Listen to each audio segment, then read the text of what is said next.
As a teenager, I was into smoking dope and cigarettes, and then I got Jesus in my life. And not everything changed overnight. I really liked smoking. And to be honest, Christ has got to talk to you about some of your old behaviors. Some of them got to go, but some don't go because you think they're good.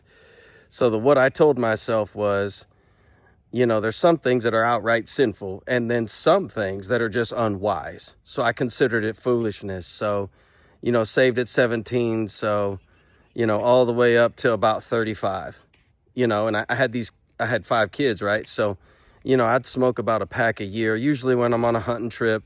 But I was always too prideful to spend money at the gas station. Like, I ain't giving them $7, $5. I'm like, cheap.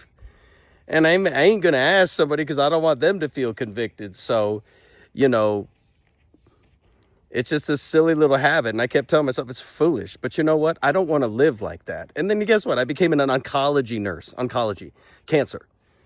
And I've dealt with throat cancers. It's disgusting cancer, having growths coming out of the neck, swallowing blood. Oh, the chemo's evil, right?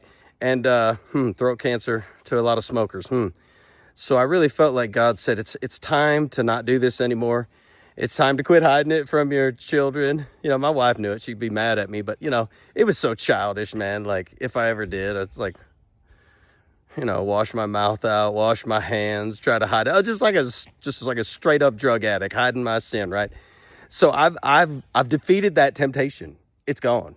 It's been like 10 years. And, I was talking to my wife the other day, and I'm like, the devil must be tempting me because I just found a cigarette at the gas station a week ago. And look, I know you guys probably aren't too proud to do it, but I'm not too proud to bend over and pick something up. But I chose not to because I don't want to fall into sin, because Christ came into my life. He helped me shut a door to something evil. So I don't want to live like that anymore. And there's health effects in it. And it also, Christ gets upset at some things that weaken your spirit and your soul, because sometimes those things that weaken your spirit and your soul, they actually spill into your love for God. So if you're always falling down left and right, guess what you're not doing? You're not praying. You're not thanking God. You're not serving other people. You're trying to put yourself back together. The Apostle Paul talked about this thing. He doesn't want us to be mastered by anything. And nicotine and smoking is a pleasurable thing of the past. I just consider that a part of my old life. I don't want nothing to do with it. And the devil knows he can't get me. So what happens? I go on this prayer walk, and guess what is right off the bike trail? Yeah, somebody found it. I found the cart, and I was going to tear it up and swish it into the ground. But you know what?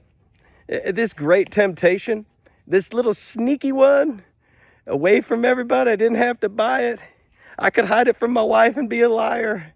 I could hide it from my kids and betray my soul and my conscience. But this is like a memorial. This is it. So here's what you do when you find the devil.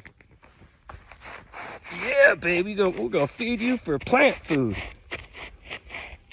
Now, I'm going to have to go ahead and bury that, because somebody like me still might try to find a way. But if you got something going on in your life, you got to kill it. You can't save cigarettes and drugs and say, I'll quit tomorrow. If you got it in your purse, your backpack, your wallet, your house, if you're hiding it, there's a fancy thing in a house called a toilet. You put the garbage in the toilet and flush it. Now, I'm going to get kind of mad at somebody, or somebody's going to get mad at me for telling you that. But I'll tell you what, get sin out of your life. Flush that trash down the garbage, throw it away, and run. And don't be surprised when the devil comes back. So get your spirit puffed up so you can deal with temptation when it comes. God bless you in Jesus' name.